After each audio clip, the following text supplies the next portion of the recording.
Good afternoon, everybody, and welcome to the King Island Council Ordinary Council meeting for the month of August 2024. For the record, today's date is Tuesday, the 20th of August 2024. I call the meeting to order and declare the meeting open at 4:01 p.m. Usual housekeeping to kick off with. If you can please just make sure your mobile phones are turned off or put on silent so we're not interrupted. Item 1, as always, is qualified advice. Pursuant to Section 65 of the Local Government Act of Tasmania 1993, qualified advice has been received to fully prepare the agenda for this afternoon. Item 2, attendance and apologies. Firstly, I welcome all councillors and staff in attendance today. Just confirming our quorum numbers, we are 8 of 9 councillors this afternoon, so we certainly have our quorum numbers and we are good to transact council business. Staff attendance, King Island staff are here as required. Malcolm, we'll do a communications check with you. Can you hear us loud and clear, over? Yes, I can. Thank you, Mr. Mayor. Excellent, we've got you loud and clear, thank you. No other comms checks required, it's only Malcolm who's dialed in. Zoomed in? Yep, okay, no worries. Staff apologies, AJ is an apology, I understand, and Helen is an apology. That's right, yes. Okay, all right. Media attendance proceedings are being recorded as per normal business, and the recordings of our meetings subsequently end up on the council website, YouTube. They're in the YouTube format, and often they're a link is put onto the community page as well to get out to King Islanders. So keep that in mind.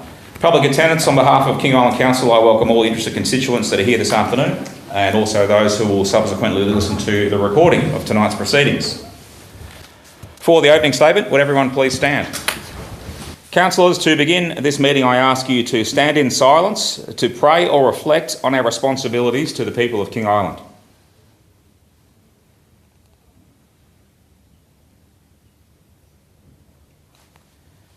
We begin today by acknowledging the traditional custodians of the land on which we meet today and pay our respects to their elders past and present. We extend that respect to Aboriginal and Torres Strait Islander peoples here today. Thank you. Resume your seats. Before I go on to item 3 in the agenda, I just want to firstly very importantly highlight and publicly acknowledge a list here of council staff members that have recently received recognition for 10 years of service or more to the council. And I'll go through them in numerical order. So congratulations to Shane Mallinson, 10 years with the council. I'll do them in numerical order. Sally Cooper, congratulations to Sally, 11 years with the council. Paul Stevens, 14 years with the council. Congratulations, Paul. Sorry, I missed one there. Dale Suter-Michich, 13 years with the council, and then Paul Stevens, 14 years with the council. Next in the order of march is Paul Towns, 16 years with the council. Well done, Paul. Then Graham Grave, 17 years with the council. Leah Martin, a remarkable 30 years with the council. Annie Brooks, an even more remarkable 34 years with the council. And outstandingly, Peter Harper, 38 years with our council. That is remarkable. A few weeks back, we gave out those recognition of long service certificates to that council staff and those council employees. So to all those that I've just read out, thank you for your remarkable service and loyalty to our council, and thank you for your service to the people of King Island. I say to them also that we need your vast experience now more than ever, so please serve on with us. We want you to stay. We need your experience, so crack on and continue with us for a while yet. And that long list of names and time with the council, I certainly encourage the Courier to do a write-up on those loyal and dedicated professionals on the council that deserve a good plug. So congratulations to all those long service awards. Right, item 3 is presentations. There are nil presentations for tonight. Item 4, as always, is public question time. If a constituent in our gallery wishes to ask a question without notice, I will allow 15 minutes maximum question time. So, no? Okay, thank you. No questions from the public. We'll move on to item 5, declaration of interests. Are there any declaration of interest for our ordinary meeting agenda this afternoon? No? Okay, none previously submitted in hard copy? No, good, okay. Item 6 is questions on notice. There are nil. Item 7 is questions without notice. Does any councillor have a question without notice they wish to ask? Councillor Layla. Yep. Earlier this year, I mentioned that an economic impact assessment of the drought on our island businesses would support council in developing strategies to support and advocate for them. It's obvious that farmers would not have the money to undertake their usual contracting of farm services, for example, purchase goods at our local farm suppliers, replace or maintain equipment, and certainly less disposable income to spend at our local retailers and hospitality organisations. The recent government support has been quite generous in supporting fodder and water infrastructure, but hasn't yet gone any further. So my questions are, has the round tables and the Municipal Emergency Management Planning Committee addressed or is planning to address any of these broader issues? And what is the two questions? Do you want me to do both of them together?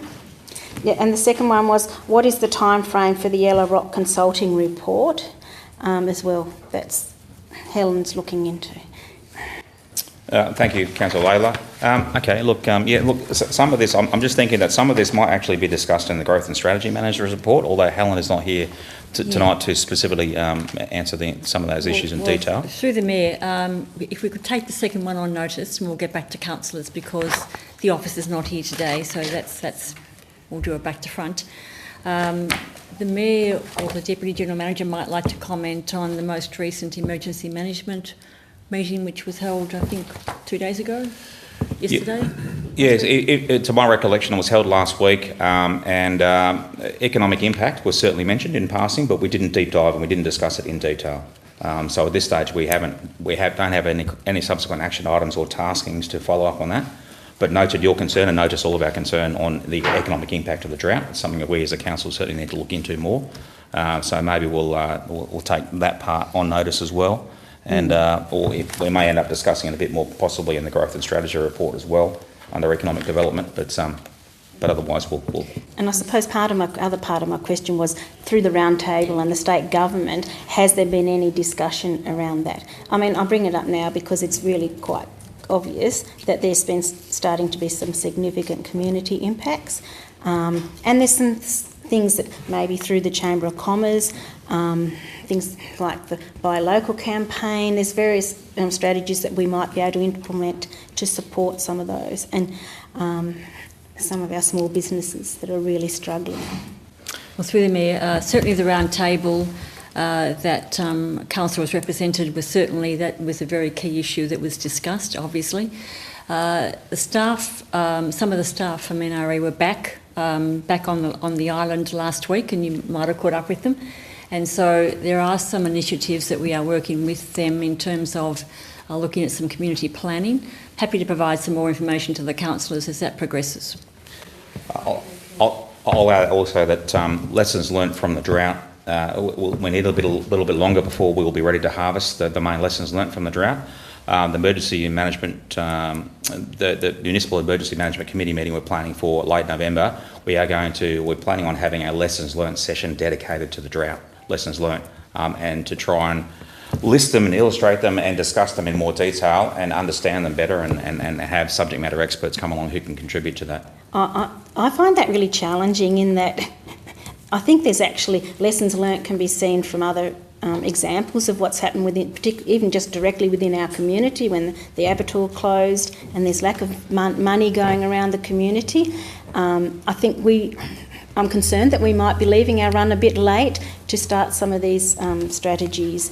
Okay, point taken. Thank you, Councillor Layla. And yes, just to add also that drought aside, I think we've all noticed that this winter in particular we've had a noticeable slow season this winter for a range of economic headwinds, reasons of economic headwinds and other factors, our drought also.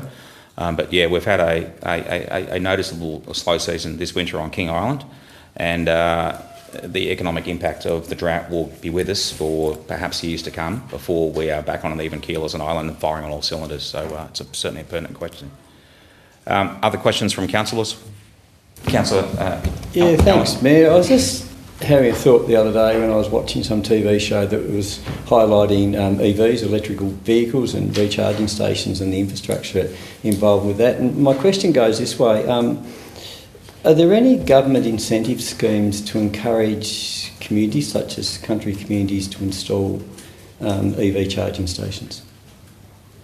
Take it on notice. Yeah, that's a good question. Thank you, Councillor Allen. That's a good question. We'll take it on notice and check it out. To be honest, as a councillor, I think it'd be a good debate we could have too about whether we think an electric vehicle with the currently available technology, whether we think that would be a suitable solution for King Island and all the challenges that we have here. And therefore the investment that we as a council might consider making and the time of that investment for charging stations or whatever else down the track. That's a debate I think we need to have, and I'd look forward to that debate as perhaps in a workshop or something else. Yeah, and I raised the question too because I was just referred to the good old annual plan that we passed recently, that we do have a commitment to carbon reduction as a council. So it is in keeping with worldwide community-wide carbon reduction. Yes, and we have given an undertaking as a council to, where we can, reduce our footprint on emissions and fuel consumption and everything across the board. So, any other questions from councillors? All right, thank you for those. We'll move on to item 8, confirmation of the previous minutes. The previous meeting was our ordinary council meeting held back on Tuesday the 30th of July. Those minutes have been distributed and made available. If there's nothing any councillor has a concern with, would somebody like to move acceptance of those meeting minutes? Deputy Mayor has moved. I have a seconder. Councillor Cook has seconded. All those in favour? Councillor Laidley, you with us? Carried. Thank you. Unanimously. I'll move over the page. Item 9 is item 9.1, draft amendment for the state planning provisions for agricultural workers accommodation. It was recently discussed at our workshop. This proposal is to align the draft amendment with our PPZ KIRA. Any questions from councillors relating to this? We did have a good discussion about it at our most recent workshop, or the one before that. Yeah. It does again give more developmental freedoms to landowners out there, which is something that we seek. So it's hopefully going to be a good thing for the island down the track. All right, no further questions or discussion. Would somebody like to move the recommendation on page 14? Deputy Mayor has moved. I have a seconder. Councillor Laidley has seconded. All those in favour? Thank you. Carried unanimously. Over the page, item 10.1, the Mayor's Diary for July 2024. The only thing I'll highlight there is that those long service awards I mentioned just before were done on the 31st of July, the last day of the month. At the depot, first thing in the morning after our previous council meeting, which was I saw my taskings on the whiteboard, so for the day and for the week. So it was good that I was there. Definitely the highlight of the month, and it was a great month.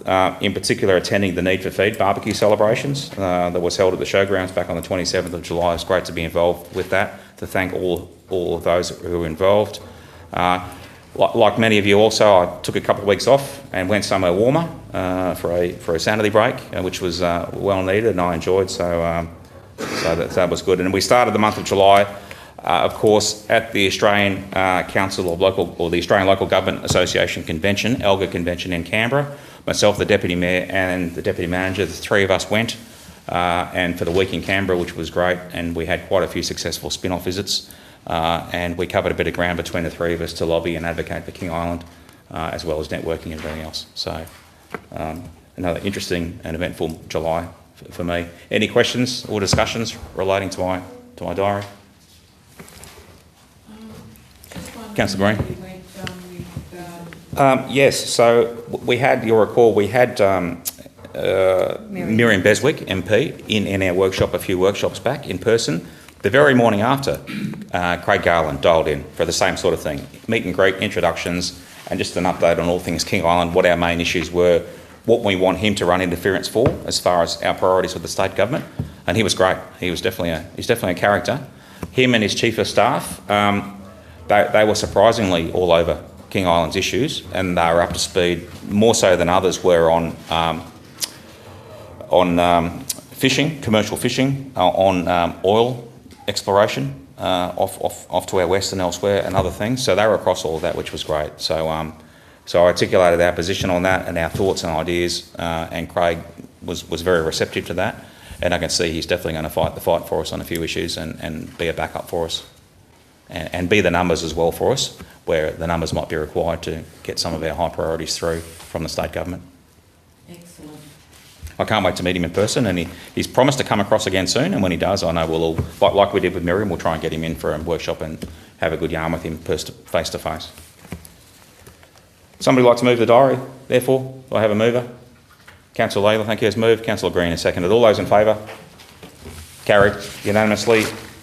Over the page, item 11.1, the financial report for July. First and foremost, I'd like to welcome Malcolm Lewis to the King Island Council management team. So Malcolm, welcome to our team. Whereabouts are you based? Where are you dialling in for, just out of interest? I'm calling from the suburb of Brighton in Melbourne in Victoria. All right, excellent, great. So you're relatively close. We look forward to meeting you in person sometime down the track when you can make it over. But great to have you as part of our team.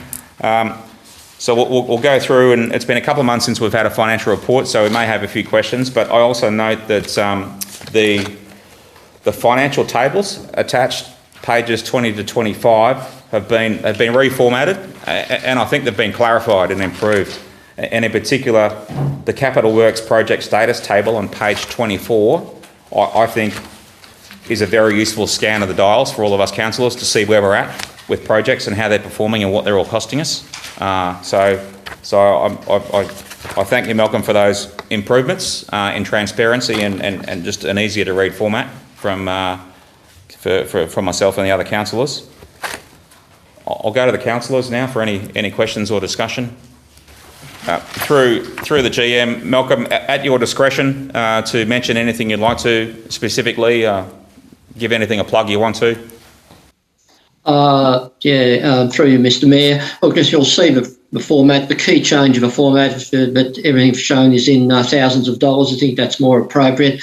A lot of the standard accounting reports that I'd suggest were written by accountants for accountants. So I think what we'll probably try and introduce is more of a cash-based format, but has a cash that makes it a little easier with respect to for non-accountants to understand. So you'll see the last line on that Appendix 1 income statement is for cash surplus deficit. So we'll probably do a little bit more work on that space. Again, this is the first cut of the reports in this revised format, and hopefully we might be able to. We'll aim to introduce some simplified, and I'll say simplified graphs, just to make the numbers easier to read.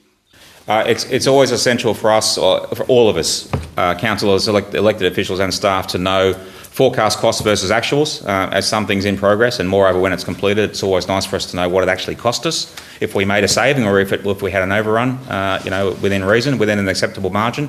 That's good situational awareness for us to know. So your table on page 24 will give us that. So thank you for that. It's been picked up on that table on page 24 that under plant and fleet, so down towards the bottom of that table under plant and fleet, it's not a tractor for Curry Oval, it's a mower for Curry Oval. That's the 40,000. So just note that for you. Noted. Thanks, Mr. Mayor. Any questions then or discussion? Councillor Cook. Now, waste appears to be bundled into user charges, and along with airport fees. Then you go to page 22, you've got the airport and the quarries, but there's no sort of breakdown on the waste, like what costs were incurred, employee costs or anything like that. Does it show up in the quarries or in the airport or where, or does it show up at all?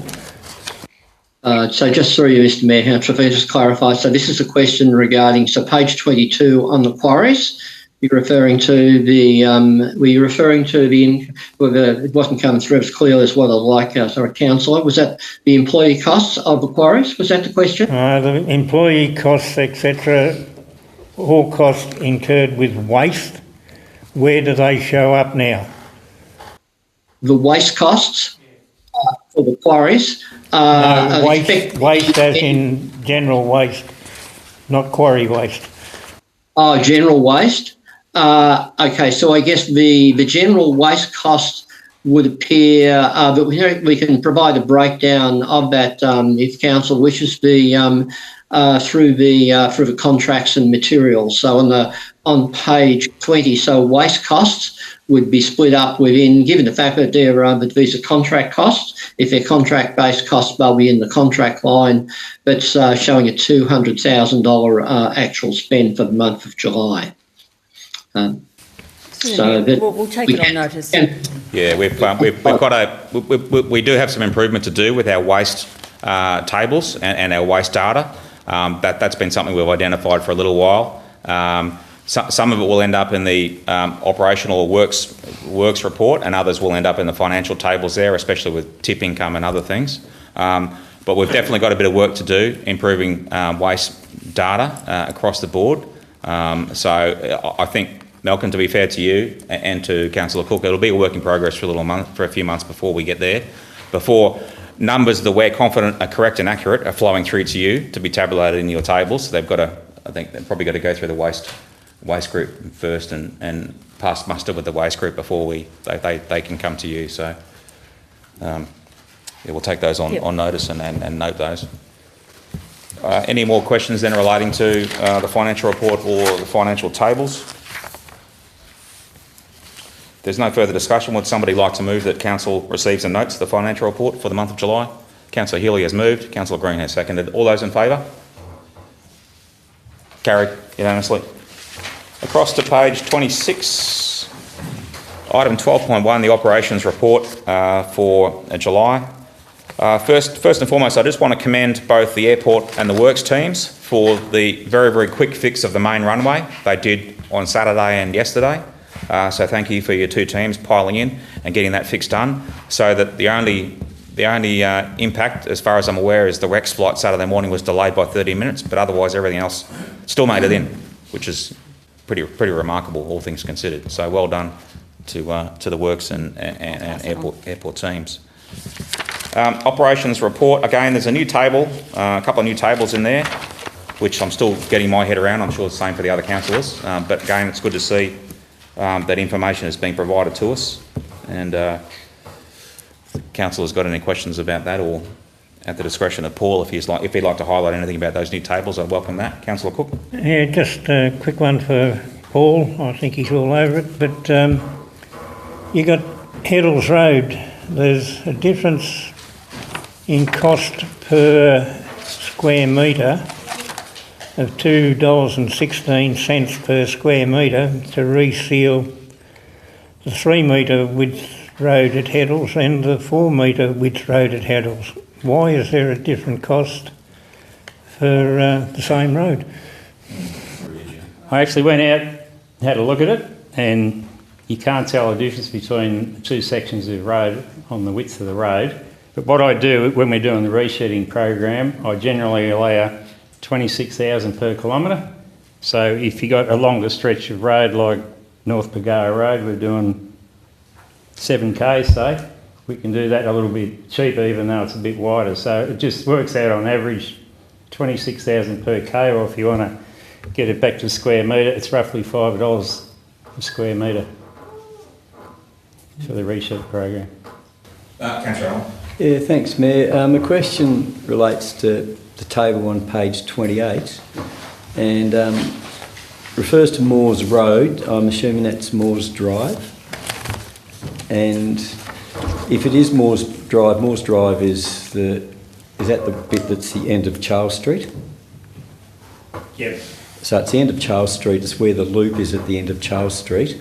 When that's resealed, is there any, there's been, I'll probably do the prelude, there's been talk about rerouting the traffic directions at that intersection there because some people find it a little bit ambiguous who to give way to at that intersection. So is there any thought to revisit that to maybe look at how best the traffic flow could go at that intersection? So it's the intersection where Moores Drive would probably meet Charles Street. So it's where the loop goes to the main road back up to North Road.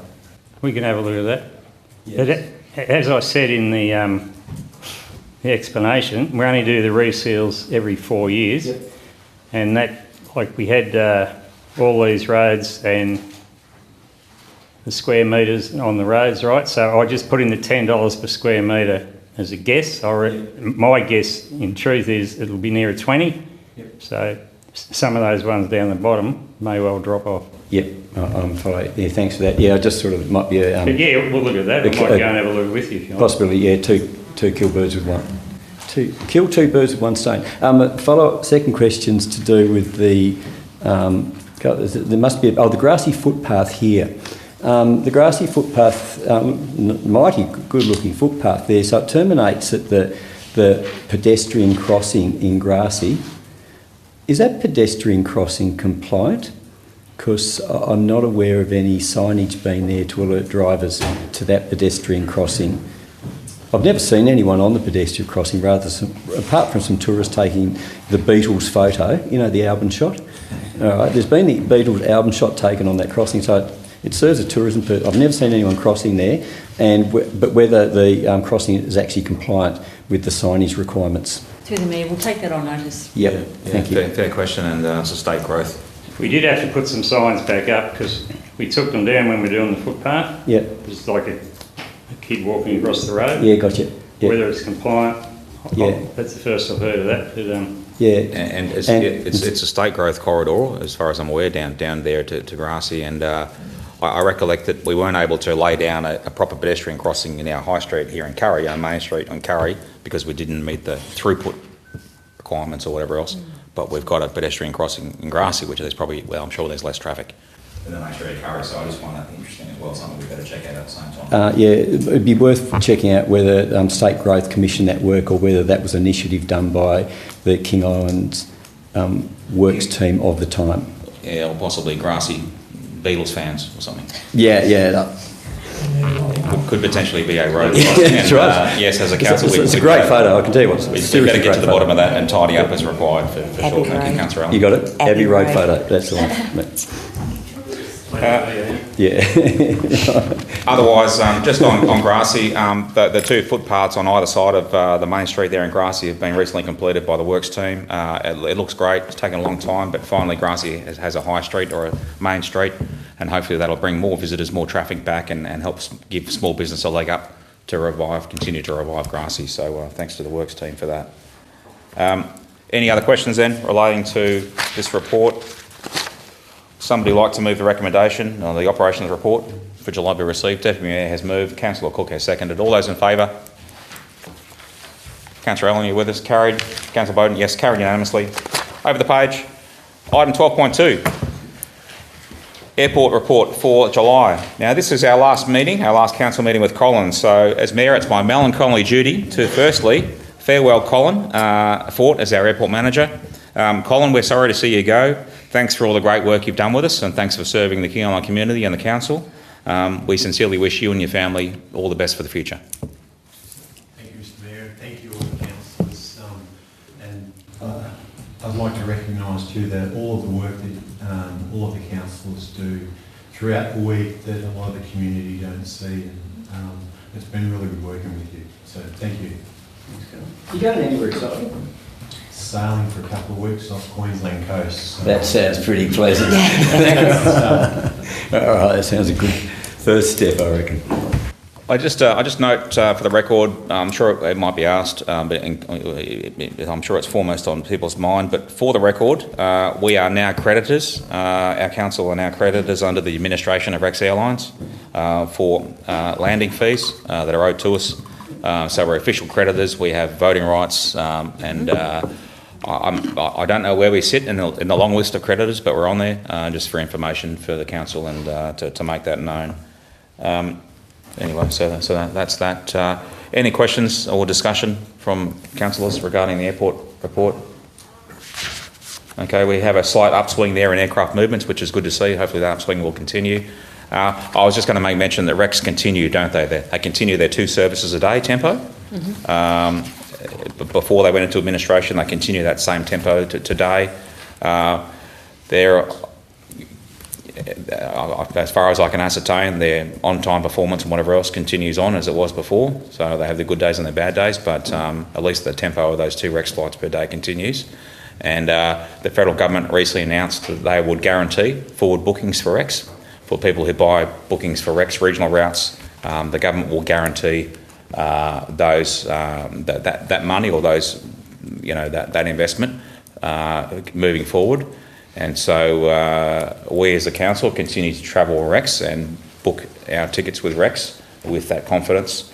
And I know quite a few of us continue to travel Rex, and we'll certainly be travelling Rex next month when we go to LGAT to try and do our bit to keep them alive and hopefully continuing on after they get through this administration process. Any other questions relating to the airport report? Would somebody like to move that the airport services report for July be received and noted? Councillor Cook has moved. Councillor Bowden has seconded. All those in favour? Carried unanimously. Over the page, item 13.1, the Community and Cultural Development Report for July. Now, these two reports of AJ, they've been combined into the one report now, so less is more. Just so you're aware of that. The Human Services Group has a new name, or a new acronym. It's now called SPIN, the Service Providers Information Network. So it's no longer the Human Services Group, it's the artist formerly known as SPIN. And so I know a few people are asking what it's been renamed as and whatever else. So that's an acronym that all of us will remember quite easily now. So well done, AJ. Any questions? AJ's with us. Excellent on screen. Good stuff. Any questions? Yes, Ian. Councillor Allen. Sorry, go ahead. Yeah, AJ, can you hear me all right?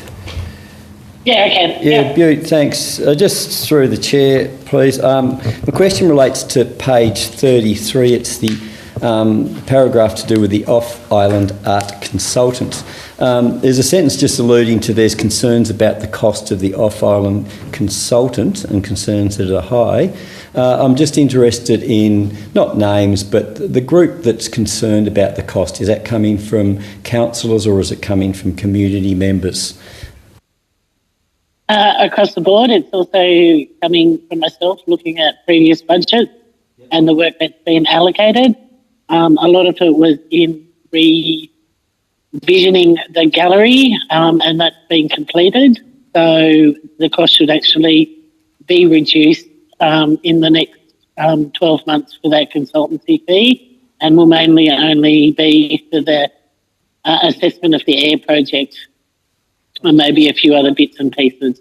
But a lot of the other, so the Time, Place, Space exhibit is actually funded by the Tasmanian government, so that's where those consultancy fees are coming from. I understand. And so, thanks, AJ. And just follow-up question on that one. So the group itself is concerned about the high costs, or are they preferring to maybe keep the budget the same and just put in the efforts and concentrate the efforts in some other aspect of the arts program? Yeah. So try and dedicate any money that's there to being employing maybe the volunteers if there's a gallery exhibit, and just assessing the work that the off-island consultant has done in the past, and probably won't need to do as much in the future. I understand. Thank you. Yeah, thanks, Councillor Allen. Yes, look, the renaming and the revitalising and the relaunching of the King Island Gallery has been a great success over the past 12 months or so.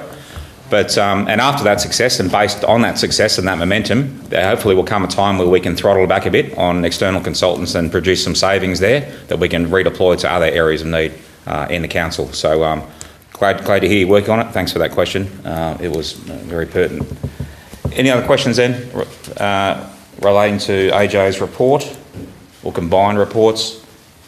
If we're happy, would somebody like to move the community development report be received and noted? Councillor Healy has moved, thank you. Councillor Green has seconded. All those in favour? Carried unanimously. Thank you. Over the page. Item 13.2, Australia Day 2025.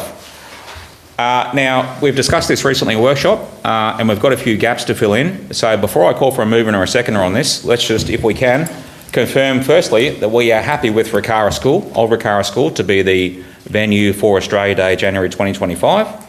and who from the council would like to nominate to participate in the running of that event in conjunction with AJ and others. So, Councillor Laidler. So my assumption was, he probably didn't go through a meeting obviously, was that, yeah, the Rikara was the place, and discussion lines had been sort of informally let know that that was the case. Yeah, look, it's been the consensus. We've informally agreed to it. We just haven't ratified it in a motion of council.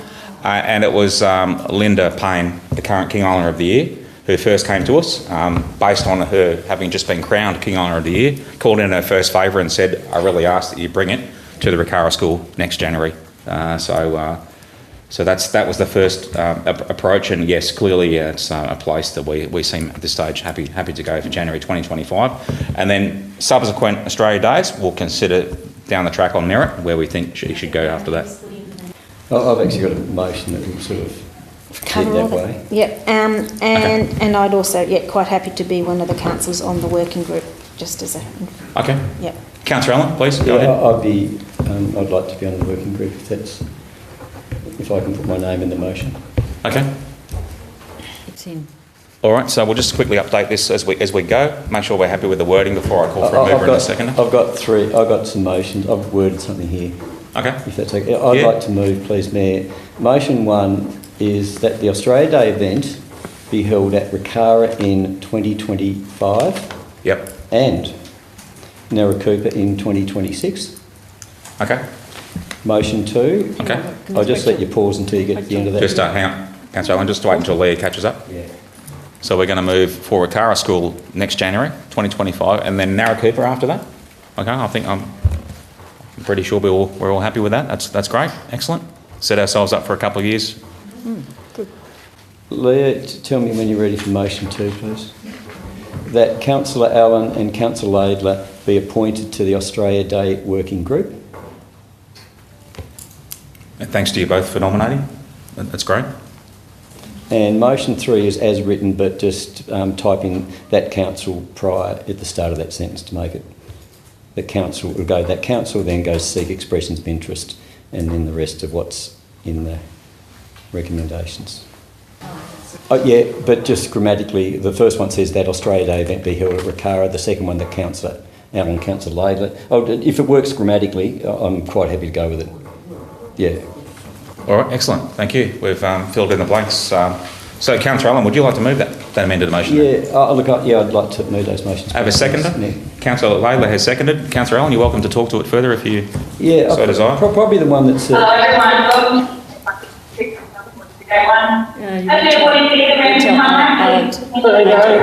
AJ, can we silence AJ? AJ, just put your mute on. Yeah. Alison, yep, thanks. Yeah, right, I've got a bit of action happening back there, AJ. All right. Councillor Allen. Everyone's done that. The thing that's just a slight departure from what was originally was the addition of Naracoopa in 2026. I've just proposed that as a gesture to the people of Naracoopa, and just to let them know that we have not forgotten about the cyclic nature of what we try to do. Also, if it works out that Naracoopa, for whatever reason, the community does not want it there, and there's organisational reasons why it can't be there, then there's no reason that further down the track we can change that. But it gives us a little bit of time to talk to Naracoopa people, and then we've got a plan. Excellent. Yes, thank you, Councillor Allen. Yes, this sets us up for a couple of years, and again, thank you to you and Councillor Laidler for volunteering again, as you've been doing it for a little while, at least the last few. Any other councillor wish to comment? Just, who is actually organising the thing? Is it the council? Is it AJ, or is it community like it has been in the past? It's from what, as I understand it, having worked a little bit myself with Mark Wishnat last year, is it's largely a committee or a group, a community, as mentioned there, a bunch of representatives through AJ or that position on council that coordinate the event, represented by our reps as are here, and a whole lot of other organisations pile in to really make the event come to fruition, like Lions, like the radio station, everything else. Yeah, I've been on the committee for the last 2 years. So yeah, and so it's a team effort, and it's driven primarily by the council, by AJ's community development position. And I'd like to reinforce it's always been a council-led initiative, whether it's been a councillor at the head or a staff member, and luckily we've got a staff member now. But it has engaged with the community. Well, before that it was Wade. And importantly, we use that event to deliver our King Islander awards for the year, like we're on our massive honour board over there. Also, like we did last year, citizenship ceremonies returned to Australia Day, which was great for everyone to see and be involved in. And as we've seen here on the island, it's most of the island turns out. It's a big day and a great day of celebration and solidarity for King Island. So it's definitely something that's we as a council, I know, want to continue to staunchly support and promote. I agree with Councillor Cooks. Wade has played a significant role in the past and picked up and helped carry the event, but traditionally it has been a council-led. Whoever chairs the meet group is dependent on who puts up their hand. Absolutely, and our most recent couple of Australia Days, again thanks to the good work of Wade and Jan and Van Ryswick and others, our last couple of big Australia Day events here on the island are still up on YouTube for us to go back and watch. And looking back, we all did a bloody good job of those as a team effort. Great celebration for the island, so well done. Anything, Carolyn, did you have anything to add, or are you closing in any way? I'm quite happy. All right, well, thank you. The amended motion is up there. It fills in all the blanks, so thanks for all that. We'll go now to a vote. All those in favour? Carried unanimously. Across to item 14.1, Growth and Strategy Report for July. Just mindful that Helen isn't here tonight to answer any specific questions. This Helen's report in the agenda has also been combined. Two reports have been combined into one, so less is more. And so bear that in mind as well. Councillor Allen? Oh, if we're at questions, are we at this stage? Yeah. My question is to do with page 1, the second last item, 3.4.2, and it mentions that we had a aim to lobby the state government to improve telecommunications. Have we achieved that goal? Yeah, look, I guess it will always be a work in progress. I mean, we've certainly achieved delivery of the $10 million upgrade, which we were disproportionate contributors to. We know that only too well this year, having paid it, which appears to have, by and large, been a considerable success, but there's always work to be done. Technology and communications will always need more work, more refinement, more development, more improvement. So perhaps we'll give that to Helen, and she can tell us where she possibly thinks her focus, and therefore our focus, should next go after the recent successful completion of the $10 million upgrade. There's, I'm sure there remains gaps and areas where we need to now focus on and improve. Perhaps television, and other things that need. I know a lot of people still aren't happy with television transmission on King Island, and that's definitely an ongoing issue. Councillor Ladle? I was just going to agree that we do need to identify the gaps that still remain, because there's still a lot of discussion around those. I had a question in regards to point 3.4.10, which was about the creation of a housing strategy, reviewed potential projects and initiative to progress through housing support program with potential application due in mid-August. But since Helen's not here, I suppose we'll have to take that one on notice, or we'll get it in a follow-up workshop. Yeah, definitely something worth adding to a future workshop. I can provide some information. We are preparing an application for a grant in relation to housing. Well, not so much housing, but infrastructure that can assist housing. Marty, can you remember exactly what we've done? Or else we'll provide it to you. Might be easiest, rather than try and guess. We've got a briefing all this week to come through, so. Yeah, I think so, yeah. We also, at the last workshop too, we looked at potential plans for potential redevelopment of Snodgrass Park, the only utilised council-owned land there. So that's an idea that we've got at the moment being worked up for potential grant funding, or whatever other funding line in the future may fund all of that or part of that. It's something we've got underway now as well, which is good. But clearly there's plenty more work to be done, and we hope that the state government will deliver upon their $1.2 million promise for us to be able to continue to develop residential housing in and around Curry. on-town water, on-town sewage, like we've pitched and like they've agreed to as on their list of election promises from the state election last time around. Councillor Layla. Was that just Curry? Oh yeah, we won't forget Narra Cooper, Grassy either. Through you, Mr Mayor, Yeah, the Deputy. container for the tennis courts has arrived too. Oh, okay. The container of building materials and okay, all right, that's good. Any other questions then, or discussions relating to Councillor Green? Through the chair, how's the hub going? Have we made any progress with a slab pour or anything like that? It says mid-August, and it must be mid-August now. Yeah, we must be close through you. No, it's not. Hasn't been poured yet. An update on the hub. Poor. They're tying it all up with the CLT, which has been slightly delayed. So they don't want to pour the slab before the CLT is ready. So it's only a matter of weeks, but yeah, it's coming. I dare say it's a relatively wet week this week, but probably wouldn't want to pour it this week, even if we were planning on doing it this week. They want to combine the two fairly close, so it's not sitting for too long, curing. Okay, just keeping a check on them. Oh yes, it's well in hand, well in progress. We, whilst myself, the GM, Deputy Mayor and Deputy General Manager, whilst we're in Hobart for LGAT, we hope to attend in person the hub working group or the hub technical group, the project control group in person. Whilst we're down there, just opportune timing, just to get across the latest designs, the latest changes, the latest tweaks, all the little fine technical detail, and hopefully we'll catch up on all that next month. Councillor Allen? Yeah, thanks, Mayor. I think I just overheard Councillor Philby saying about the container of materials for the tennis court refurbishment has arrived. So the top of page 37 is mention about negotiations on grant variations. Is that negotiation being finalised? It's in the very, very final stages. Okay. All right, yeah, because I understood the delay to previously ordering was we delayed the ordering because we're waiting for that to be finalised, but it seems like we've gone ahead and ordered before it's been finalised.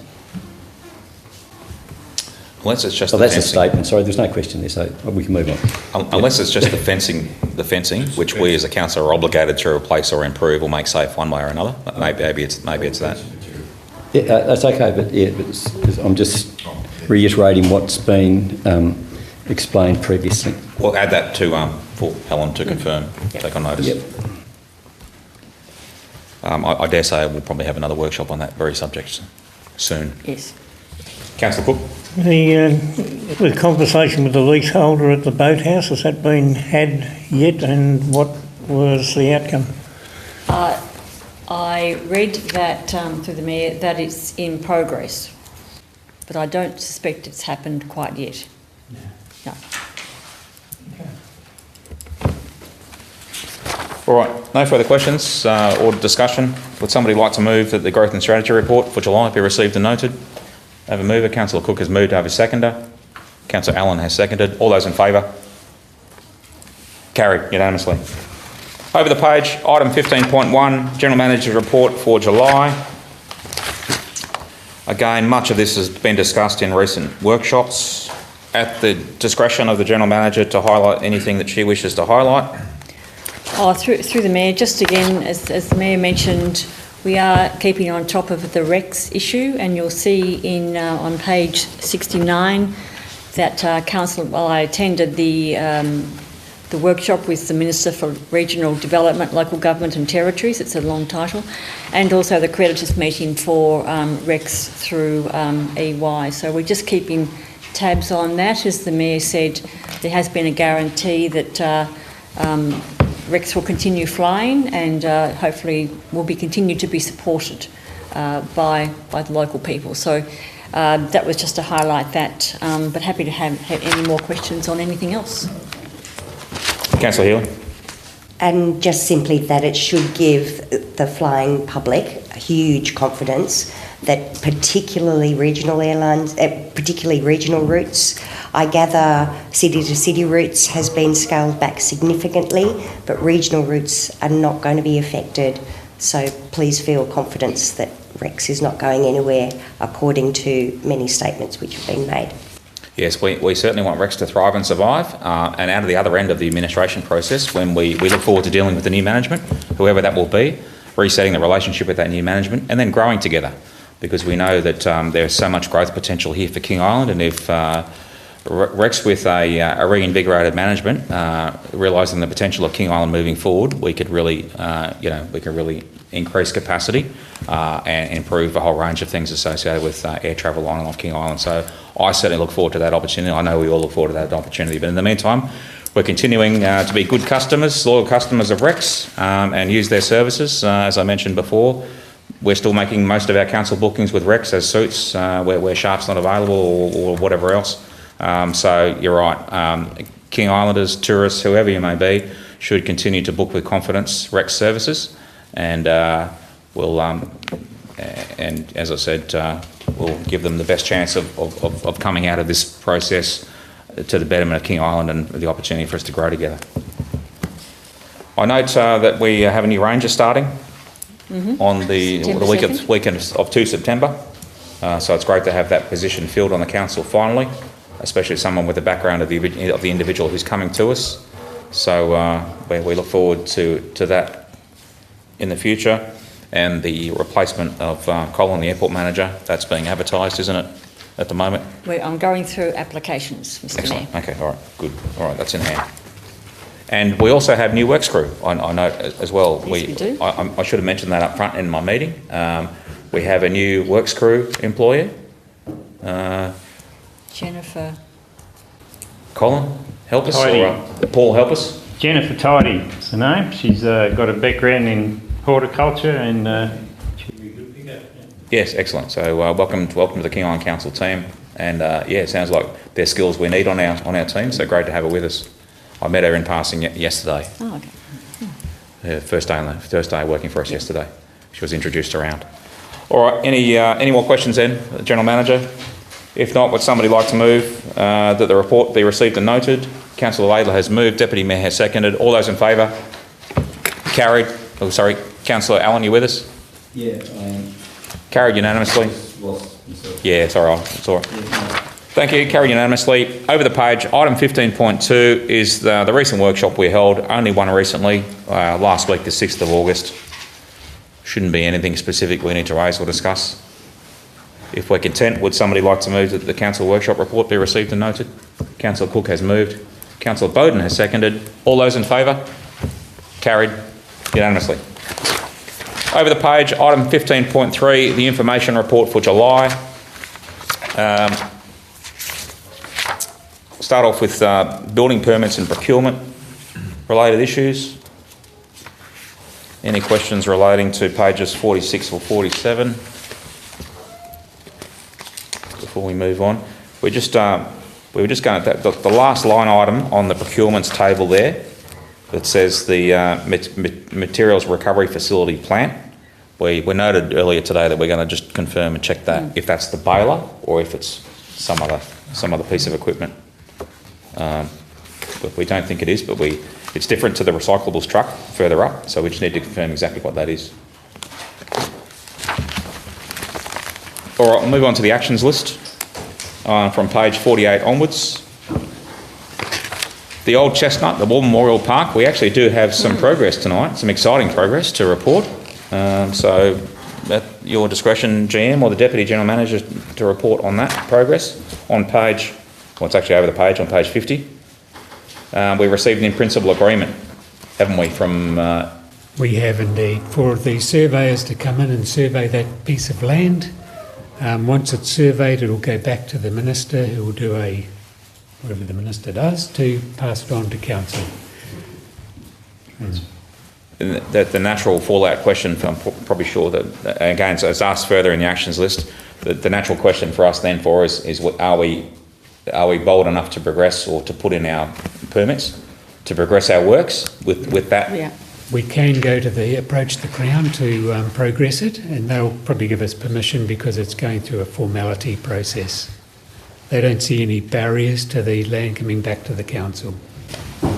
Does that answer your question, Councillor Allen? Oh, no, mine's just on the same theme. I can guarantee a little twist, because I'm going to ask a question on this until the park is opened and we've cracked the champagne. Yeah. All right. So I understand that a permit process is possible, and there was mention that there's a 6-month time period. When's the 6-month start? Once we get the land surveyed.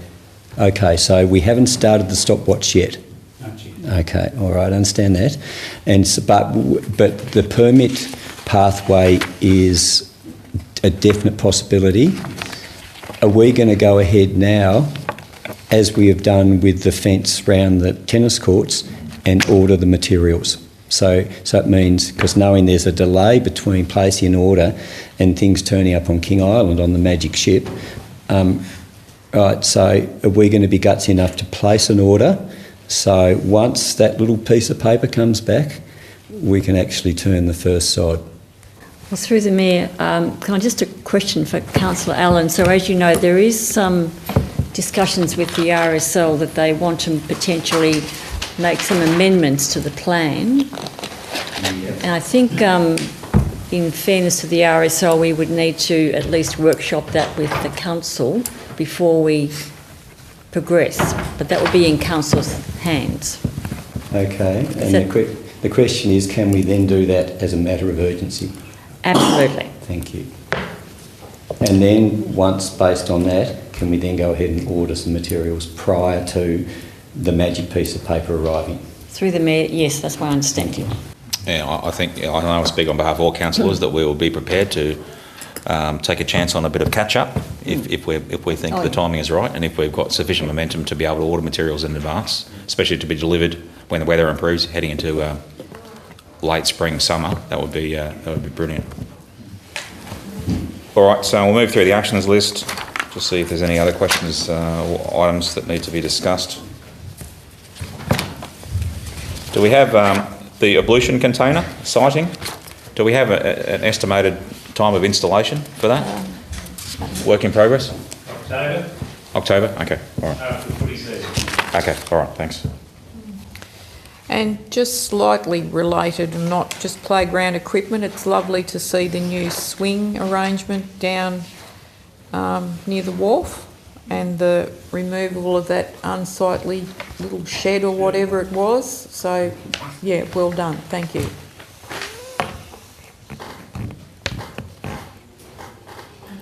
Can I have a Councillor question there then? Sure. I suppose I have a couple of questions. One is that my understanding that the swing down there that is currently being placed in what is it called? Ross Park? Les Ross Park? Les Ross Park. Was actually for Memorial Park.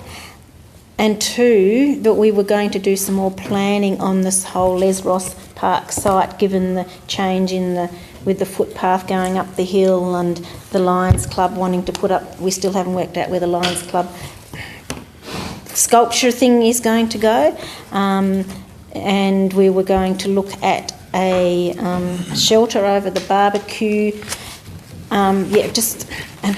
My recollection is that all the planning for that was lower on the Parks and Recs priority list, so we hadn't really made any plans for that site. Mr O'Connor might like to respond, because I was unaware that we were planting it there, so I'll hand over. The said swing had been at the depot for 5 years, and I'm told it had been to the Parks and Recreation Committee a number of times and they couldn't decide. So I decided where we put it. Yeah, can I just respond on Councillor Allen. behalf of the Parks Committee? I'm not going to tease this out who gave you information. The Parks and Rec Committee, a matter of years ago, had decided the location of that swing, and the main reason why it hadn't been installed on that timeline is because of the wrangling to do with boundaries to do with the Memorial Park that's taken forever. Like, I didn't have a grey hair on my head when that first started. And like, for the matter of the listeners here, like, I'm pretty totally grey now. So that's the reason why it's sat in the shed, because of some paper shuffler in Hobart that didn't pull their finger out. So there you go. Thanks, Councillor Allen. But look, we acknowledge that the equipment sitting idle there, an asset of our sitting idle, depreciating, has been deployed and put into use. So we acknowledge that, and it's also good to see things done, especially that immediately deliver and positively improve our infrastructure around the place. So I don't think we'll labour this point too long, but points taken. It has received some positive social media. All right, we'll move on. Over the page to service requests on page 60, 14 service requests for the month of July, slightly below our monthly average of about 20 or so, and the backlog has further reduced as well. So well done to the whole council team. 10 have been completed of the 14. Oh, okay, yeah. So of those 14 new service requests in July, 10 have been closed and completed. So well done to the whole council team for those. Any questions then, or related to service requests? I'd just like to say thank the staff for their the reporting that we received at workshops, so we have more information on the service requests. Marty and I got a couple of questions this afternoon, so knowing where the status of those is very helpful. So yeah. Thank you for all the effort. Yeah, thanks, Councillor Lady. You're right, yes. Going through the technical detail of those service requests in the workshops is excellent, and I myself took that list. I didn't give it away or share it, but I took it along for reference to the Grassy Community Committee meeting last week, because I knew they were going to specifically ask about a few service requests, and sure enough they did, and I was able to give them an update from that information, so thank you. No further questions or discussions then. Would somebody like to move that the information report be received and noted? Councillor Green has moved over seconder. Councillor Laidler has seconded. All those in favour? Carried unanimously. Over the page, item 15.4 is the Deputy General Manager report. We have, again, much of this has recently been workshopped through you, GM, at the discretion of the Deputy General Manager. If you wish to highlight anything, Marty, your call. Any questions or discussion from councillors?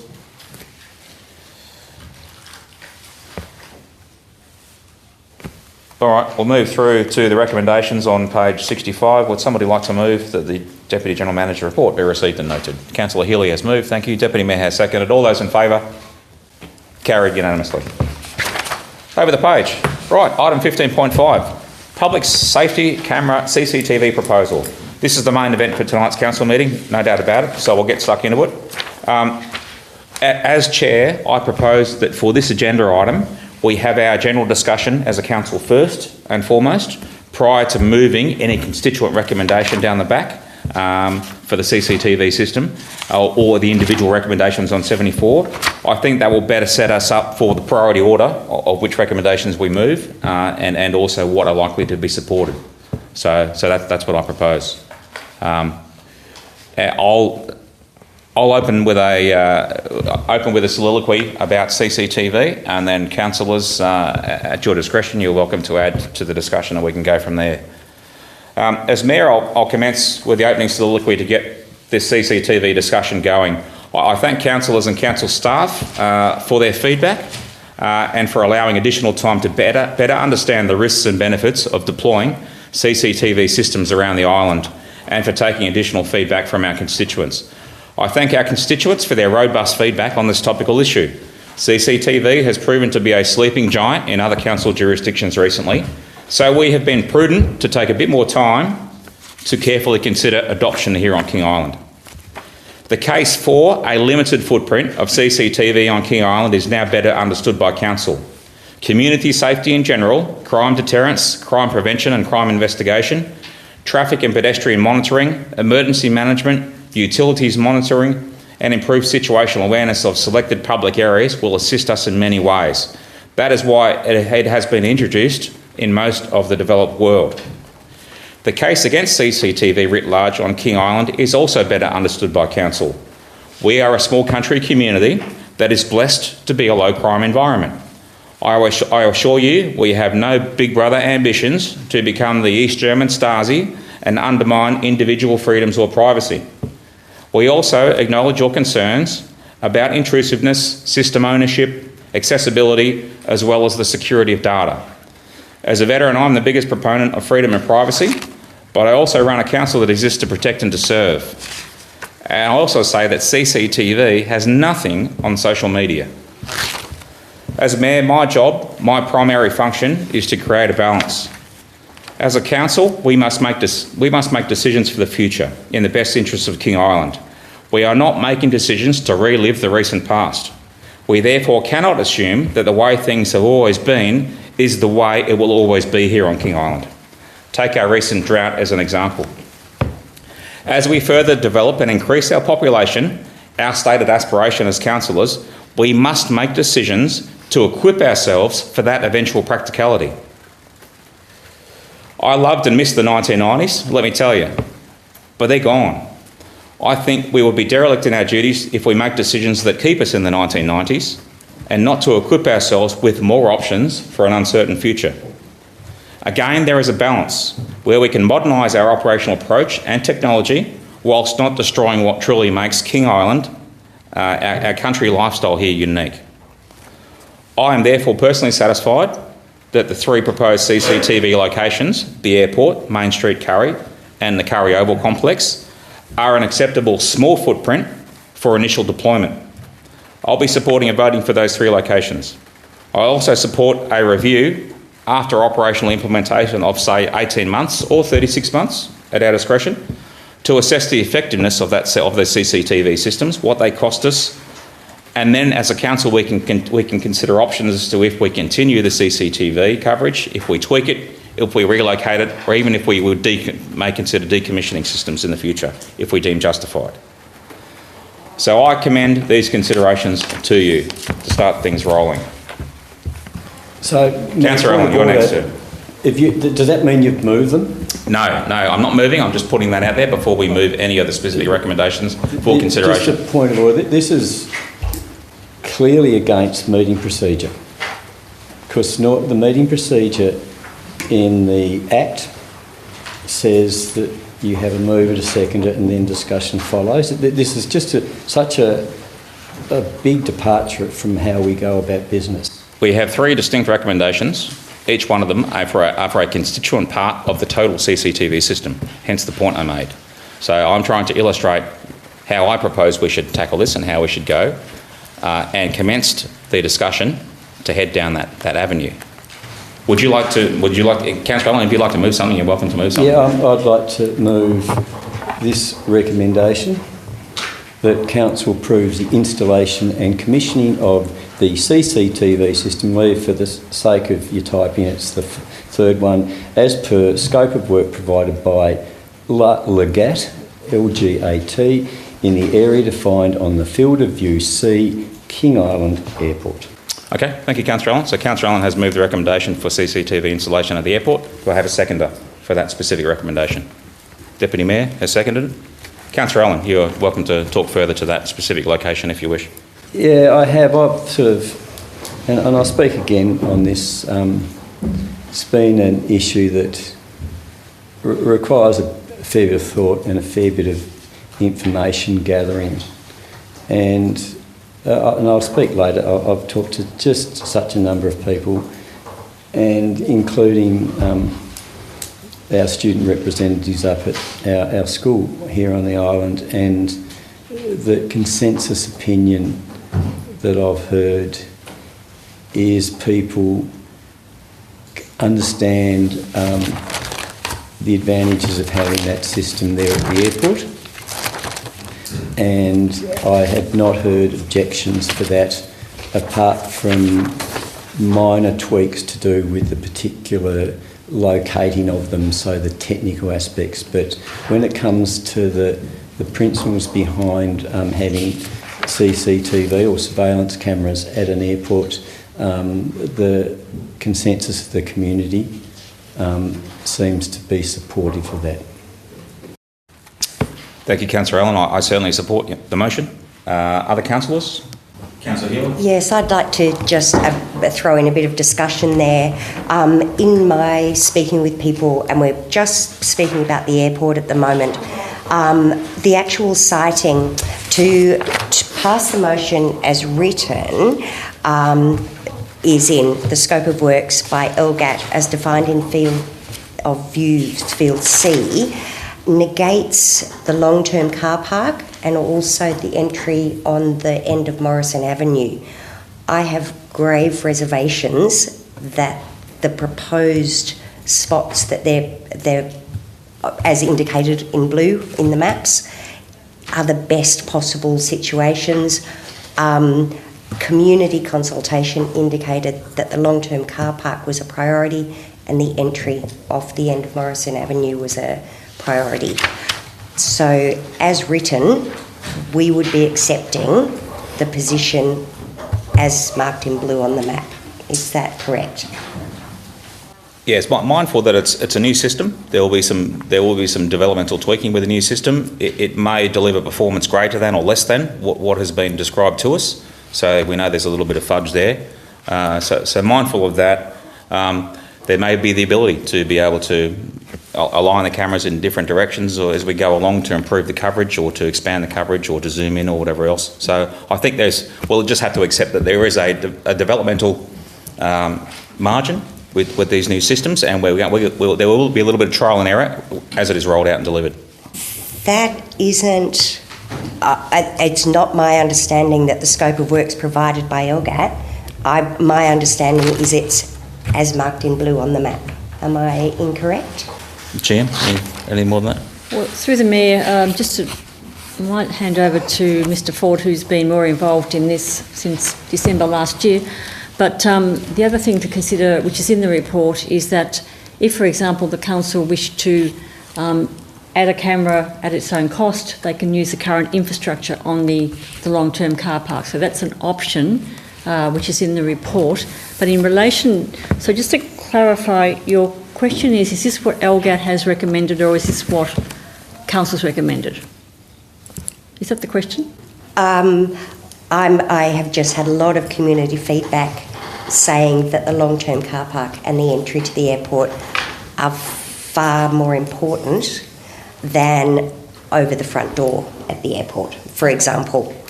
So I think just how much leniency do we have to the map marked in blue as to where we'd actually like them?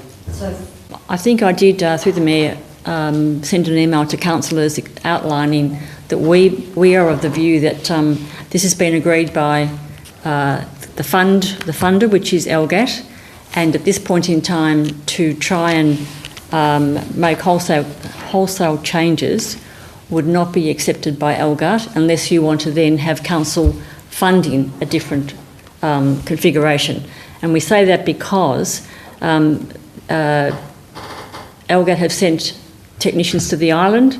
They've had a look at where the recommendations were from the council back in December, I understand. They've flown drones and this is what they've come up with. So if council were to change this in a significant way or any way, we would need to potentially for council to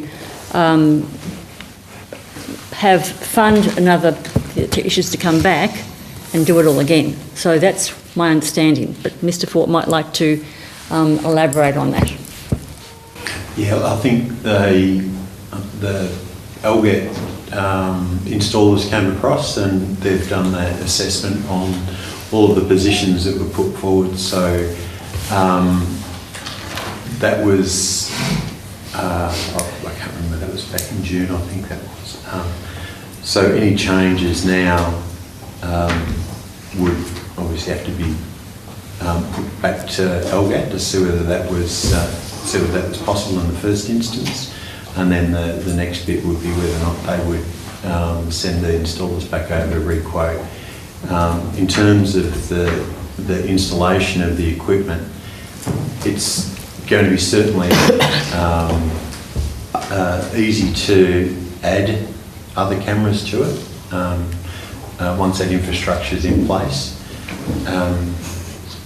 And I think that long-term car park area, that would be a fairly easy fix as well to be able to put a camera in there. And I could certainly ask whether or not that's possible back through to LGAT. But again, it would be a question to LGAT on whether or not the cost would come back to council.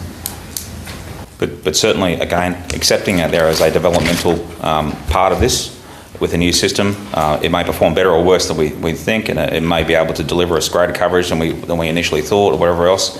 If we can zoom in on the long-term car park or get other things out of the system that we don't yet know we can, then that's definitely an aspiration for us for sure. That may be possible, and we'll keep that in mind, I think, as we progress and move forward. That's what we'd like to achieve. And if we can't do that with the system, then we can consider other options or adding our own system to improve the performance of it. Councillor Cook. Yeah, there's one of the people that was supporting it here in the agenda suggested that maybe we look at a camera in the terminal, inside the terminal itself, and I think that has some merit, as does the camera in the long-term car park have merit. Just wondering if that is possible too.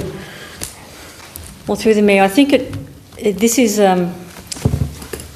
tricky for staff to respond to, because my understanding, and I picked it up only recently, is that the councillors workshopped this many months ago. That went to LGAT, and that's why they flew the technicians out to have a look at that, and that's been the result. So we cannot genuinely sit here and say that would be approved because we don't hold those cards. So it's very difficult for staff at this point in the process to say, yes, that will happen. And it's also difficult for you as a councillor because you need to resolve something tonight. So I think we're in a bit of a dilemma here. So we, hand on heart, can't say that would be approved due to the timing of how long this has taken since last December. Councillor Allen. Mayor, I'm prepared to move that this lays on the table considering councillors are choosing to play with the design of it. Well, the motion's been moved and seconded. So based on the discussion here where people were wanting to look at detail, I'm prepared to move. I'm prepared to withdraw that motion. I'm prepared to move that this whole agenda item lays on the table, and then we move on to the next agenda item. Oh, is that your discretion to withdraw? This has been moved by you. Well, but it is a little bit contingent. If that motion's voted down, then I'll just put that one back up again straight away. I think that we're getting a little bit bogged down in what the parameters of the technical performance of the new system might be. And I think we shouldn't go down that rabbit hole too much. We're approving installation of a system to cover whatever performance the new system will provide as much of the airport complex as it can. That's what I see this recommendation and this vote as. And so if we're going to get into the technical detail, and then we'll die in the technical detail. So Councillor Allen's withdrawing. I'm withdrawing that motion. If Councillor Philby agrees to withdraw it, then do you agree? Okay, so we'll continue to a vote on this. So can I put a procedural motion that the motion be put? Okay. That will have to be seconded. Councillor Allen has moved a point of order that the motion now be put. Do I have a seconder that the motion now be put? That means we'll go straight to a vote on it with no further debate or discussion. Seconded? Okay, by Councillor Laidler. All those in favour that the motion now be put? And carried unanimously. So we will now go to and vote on that motion, as was moved by Councillor Allen and Councillor Philby on the screen there, that we essentially adopt the CCTV system at our King Island Airport complex. So we'll now go and vote on that recommendation. All those in favour? Got those numbers?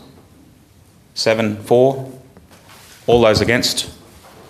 Councillor Healy against. So that particular recommendation and motion is carried. Just let Leah catch up with us. The other CCTV location recommendations. Would somebody like to move the next location for CCTV that they support? Councillor Cook. I'll move recommendation, the second one. The council approved the installation and commissioning of the CCTV system as per scope of works provided by LGAT in the area defined on Field of View B, Curry Oval. Okay, thank you, Councillor Cook. The Curry Oval. Do I have a seconder for the Curry Oval? Deputy Mayor has seconded the Curry Oval. Councillor Cook, you may talk to this specific recommendation. Yes, it's, being a person that walks around town quite a bit in the early hours of the morning, I see quite a few people down in these areas, and I just feel that a TV down there is good for security for the installation we have there, the change rooms, etc., and also for good of people that may be in the area, and for those reasons I would like to see it there. Thank you, Councillor Cook. Other councillors would like to... Councillor Lane, would you like to add? Just that I had communication with the president of the Football Association, and they're quite happy to see it down there. I'm not personally happy to have CCTV. I think we're considered quite a safe community, but understand the long-term impacts and how much easier it has made some of our crime detection for our local police, being able to bring cases and things. So reluctantly, very reluctantly, I think it's... I'm quite happy to have it down there because I know how much damage goes down there. And they've got to talk to the works crew that goes on. It's only just recently we've had the gate catch on the double gates kicked in, so that's 3 gates we've got broken catches on. And just it's ongoing. Just small things, but we've had children on the roof of the pavilion, and I won't go any further. We've had a little bit down there. All right, thank you, Councillor Lalor. Deputy Mayor, look, yes, also, as per the last one, if the technical performance of the new systems allows us to cover not only the oval and the clubhouse and tuck shop and everything else, but if it's able to zoom in and cover the courts across the road as well, that will be superb, but we don't know if the performance will go that far. But that's certainly a technical aspiration for us if we can do that. Cover also our investment and the refurbishment of those courts would be a good thing. I might add that we probably need them near the tennis courts because we're spending a fair bit of money there, so... Anybody else wish to add to Councillor Allen? I wish to speak against this motion, Mayor. One of the fundamental issues here is placing surveillance cameras in our community and crossing that line of doing that where for many years our community has managed to survive through good and bad without needing surveillance cameras. I am aware that it will make law enforcement easier. In fact, it makes catching people easier. Right? It may prevent some certain things to happen. But things happen all around our community, and it's a funny precedent that we'll set that if something happens, then we just plonk a camera there. There's been up at the golf club, it's probably been, they've had to endure people driving on 2 of the golf greens. But they don't suddenly react by plonking surveillance cameras there to fix the problem. Right? So these things do happen from time to time. But, I've been on this island for a few years now, and I don't sense that things are getting any worse than they have been before. In fact, probably because the incidence of alcohol consumption with our community has changed. A lot of the clubs are struggling. There's a lot of those incidents of unruly behaviour has probably decreased as well. I had the opportunity, as I alluded to before, to speak to our students up at school, and a lot of the things that probably happen around the community will happen with bored adolescents. It's not uncommon, all right? Disenfranchised adolescents as well, and kids who come from disadvantaged families, and that happens all around the place. And a lot of that minor stuff happens. The strange thing about it is, and we've got a police officer sitting in the back, kids probably know more about what the other kids do than the police will. All right, they know all about this stuff. So I sat down with these kids and had a full and frank discussion, and they really don't think a lot of stuff goes wrong. In fact, in the meeting, they were quite happy to dob in. I could have given you a whole list of names of little things that have happened around our community. But they alluded to the fact that these things just do come in little fits and starts. Usually in our community, it happens to be one or two disenfranchised kids that do some of their stuff, but then we plonk a camera and we point the camera at every single child and say we don't trust them. Just a few years ago when I was looking at developing youth policy for council, and I spoke to a number of people that work with kids around our community, including the police sergeant at the time. And the sergeant at the time reiterated what I've just said. The problems that he noticed on King Island weren't entrenched problems like in cities where you have gangs of kids do this stuff. It's usually 2 or 3 kids happen to do it, and then the majority do the right thing. As those 2 or 3 kids grow up or leave the island, go to school, whatever else, then everything simmers down. So, if you go ahead and make this decision, you're basically making a decision to say to all those kids who go and use that area there, we don't trust you, but we're just going to point a camera there just for the 2 or 3 kids who do the wrong thing. And we're not putting cameras everywhere around the island where things go wrong. Thank you, Councillor Allen. And yes, look, I acknowledge Councillor Allen. Thank you for having that, providing that feedback from the students. It contributed to our consideration very, very generously, and it was good feedback. So thank you for that. Same with Councillor Healy. All your feedback as well to this debate has been good for us all to consider.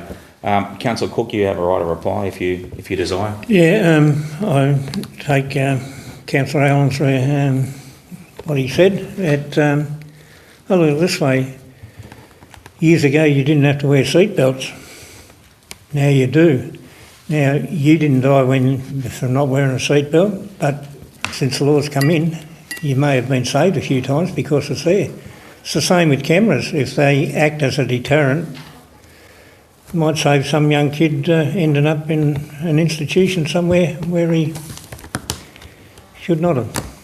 Oh, I'm sorry, I don't have a right to reply, but I'll talk to you about the inconsistency of that later on. Fair dinkum. Rightio, game on. Look, before we go to vote, I'll support this, and I understand all the concerns, and yes, as I mentioned before. However, the Curry Oval complex has a grant for lights. Those lights will hopefully be installed after the footy season, like the ablutions container and others. We're refurbishing the courts across the road. So we hope that complex will be used a heck of a lot more for summer sports, maybe for night activities, night markets, concerts, who knows, down the track.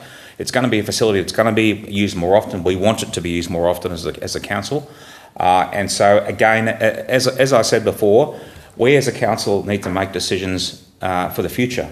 And we're not making decisions to relive the recent past, and what's happened in the past is no guarantee that will continue in the future. We need more options for the future, especially if we're going to use facilities more, facilities that we own and we're responsible for. We're going to try and increase our population and we're going to try and develop the island. We need more options available to us to be able to manage that, to be able to handle that, and to be able to look after our assets as well as our own constituents.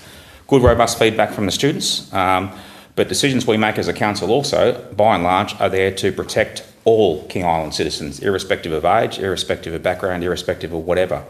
And it's always a case, not that we distrust anyone on the island or any specific group or any specific age bracket or any specific whatever, but any organisation like ours has to be a case of trust but verify.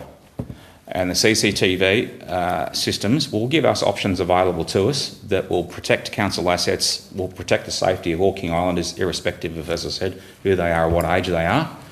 And I think we'll shore up our position as we continue to grow and develop our island in the future. And if we desire a greater population, a more vibrant and a more active and a more developed King Island, then, as I said, we need to make decisions that will practically equip ourselves for that in the future and prepare ourselves for that. So that's my point. Mr Mayor, I think if you go through, there's probably $750,000 going to be spent there, or has been spent down in the Oval Complex when the tennis courts are finished and the lights are put up. So we're hopeful, therefore, that CCTV will contribute to that and complement that. Councillor Healy. First of all, I appreciate you acknowledging that I have put through a lot of queries and questions and doubts about this. We have received, as you will all see in the minutes, 10 written feedbacks. The negative feedbacks are outnumbered by the positive feedbacks. However, the negative feedbacks are well thought out, well grounded and robust. I have a huge, in my personal canvassing of people, it's overwhelmingly negative. We are a safe community. We do not want this. We've left the airport behind. We're talking about public spaces now. I don't quite understand the seatbelt analogy. I think we were talking about 1990. We're 1950.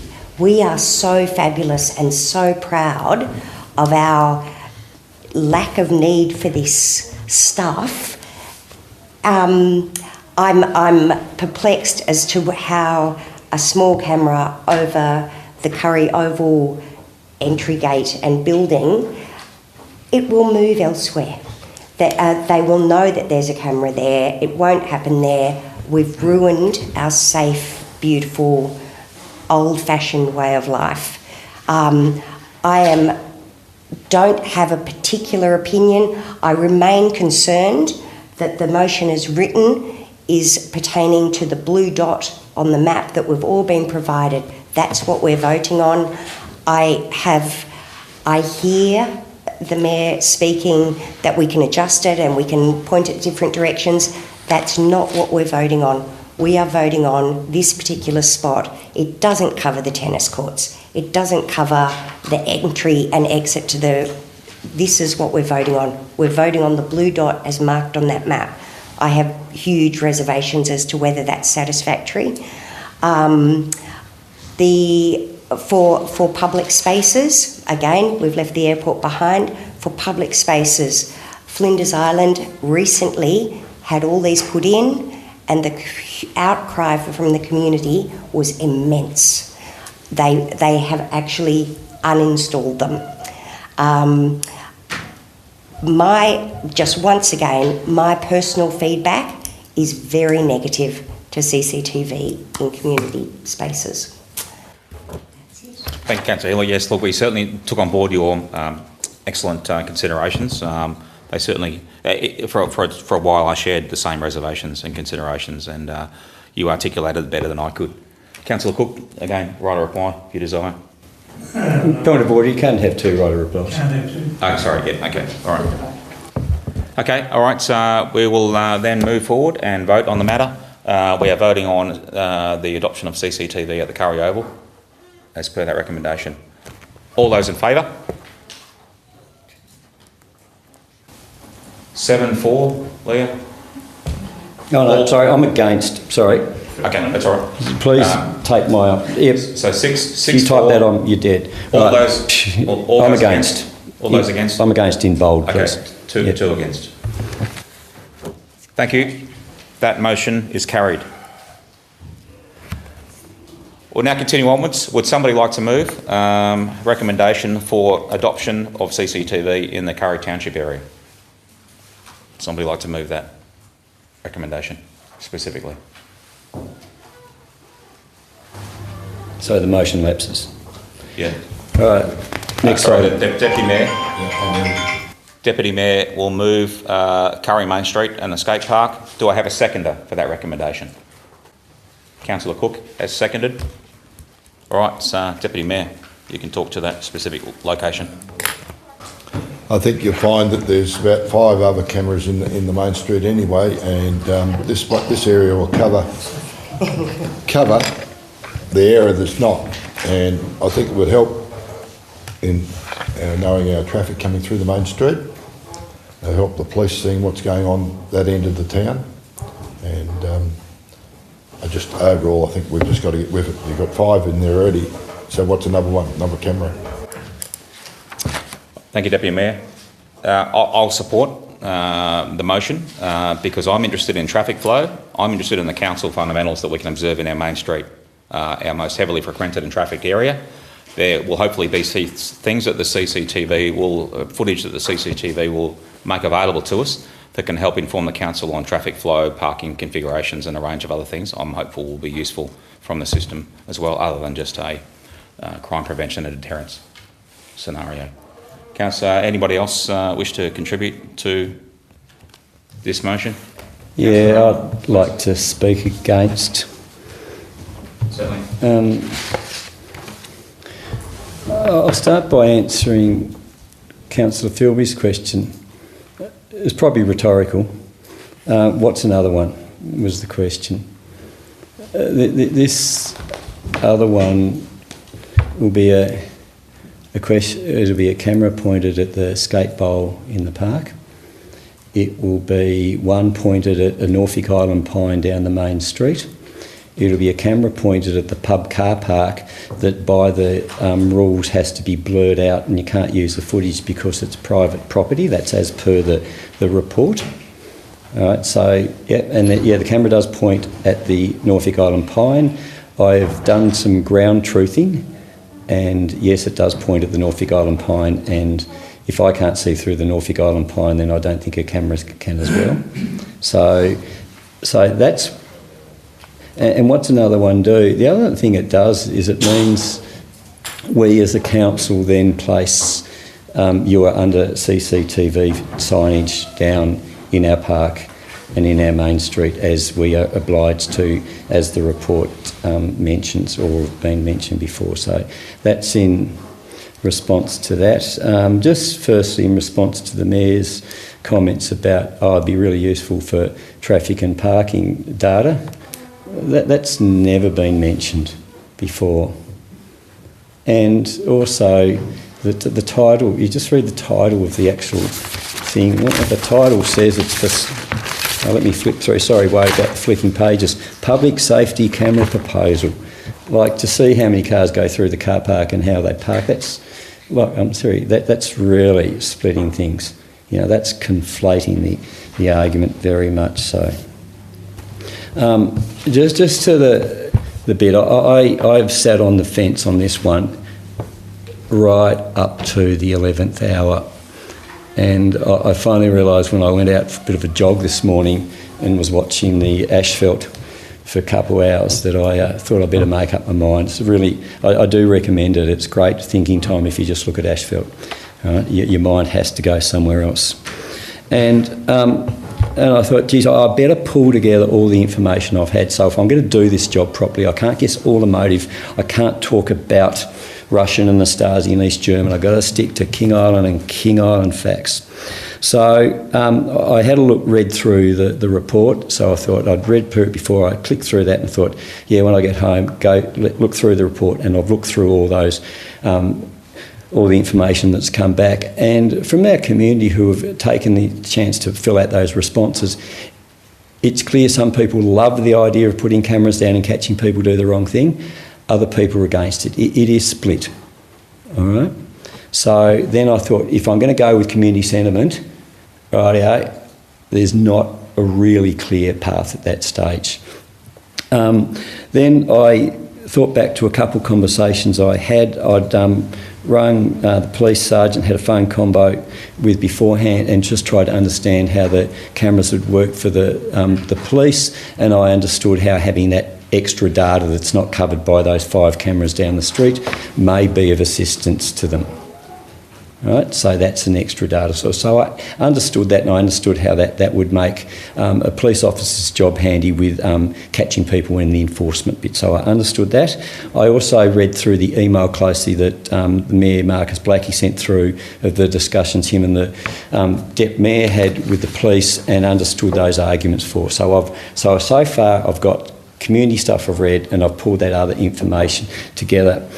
And the other one is I went back, and as I said before, I recalled the conversation I had with a police sergeant many years ago, and so I understood the patterns if problems are caused in our community by our youth.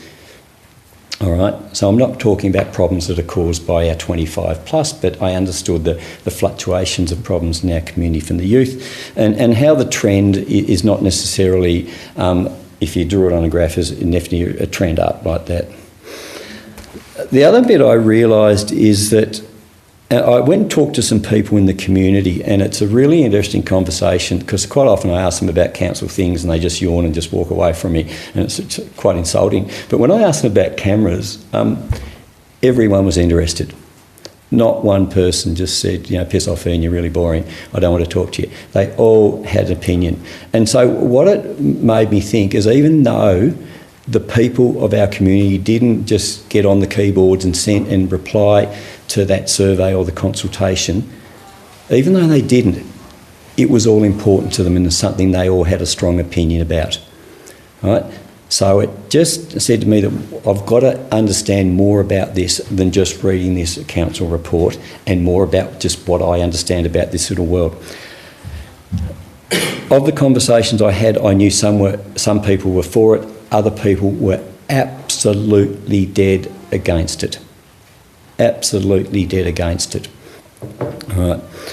So that was the bit of information I got. The other bit of community information I've got, I sort of looked at different inputs the council has put in for people that I've talked. So I'm starting to get a snapshot. There's another stakeholder group that I spoke to and got involved with, was the people that worked in the tourism industry. Because one of the conversations I had with people that this could have an impact on our visitors' perception of King Island, right? And which is brand King Island. So I thought I've got to find out a little bit more about this. So I've been to a tourism meeting, I've spoken to a whole lot of people in tourism. Some people were a little bit ambivalent, but then there were other people in tourism that were honestly worried about the impact and the messaging this has for King Island's tourism brand. So that's a little bit of information I had. When I spoke to them, I very much said, what do you think about this? Definitely not any loaded questions. So far, that's the information I've got. So I haven't made my decision. It's leading to me that I said, this is one where, geez, I've got to be really sure, because if we go the wrong way, we're going to upset somebody one way or the other. I mentioned that I went up and I spoke to the students at the school. They were concerned that the 2 cameras that were proposed, bar the airport, pretty much pointed at areas that they go to and nothing else. Right? So they asked me the question, why are the cameras located there? And I said, no, I'm interested in your opinion. I'm not going to tell you those reasons. They understood the airport one. All right. They also spoke that they didn't really like the idea of suddenly getting that message that the adults in this community and the community leaders, us, are giving the message they don't trust them, because they believe they've actually looked after that area fairly well. The amount of money King Island spends on graffiti is amazingly low. We've got the GM here, she might be able to pick a brain and tell me how much her certain council she's been involved with spend on graffiti. It might be the Melbourne City Council, they might even spend enough on graffiti than our entire council budget. Yeah, it wouldn't be far off the mark. Right? Ours is very low. So these kids actually, right, do feel really pleased they had this camera. They also couldn't see the need. They honestly couldn't see the need why you'd need a camera there. All right? If you said, why do you put a seatbelt on? They could tell you why they put a seatbelt on. In fact, kids are probably better at putting seatbelts on than some of the older adults in the community. You could ask them, why you do that. They will put the seatbelts on, so they get that, but they don't get the need of why they have to do this. You know that I love putting motions up. And one motion that I was tempted to do this morning, but I couldn't work out how to do it, was to have a referendum on King Island. And I look at, I'm a bit brave and I don't care putting up motions and losing, but I just thought I'd just go down the screaming heap and I get no support, and it'd take forever. So I thought, in a political world, what's the next best? And usually sometimes people get a mandate, right? And they get an election mandate. But I was a bit worried. I said, oh God, how can I work this out? So I looked back through our election, and probably the only election we had was the mayoral election, where where I stood against Mayor Marcus there, and Marcus, congratulations, you got a astounding 75% of the vote on this. And I thought, I have a listen through, and I thought, is there a mandate within our community here, right? And I listened to the interview we had with Wade for King Island Radio, and I listened to mine, I listened to Mayor's, and Mayor, you've got a mandate here, all right? These are the things that came through, and honestly I should have copied you there because I might have got more than a couple votes here. You said very clearly that the council should stay out of our lives and let us be free. Right? Putting surveillance cameras, I don't know if that's staying out of people's lives, and especially the youth's lives.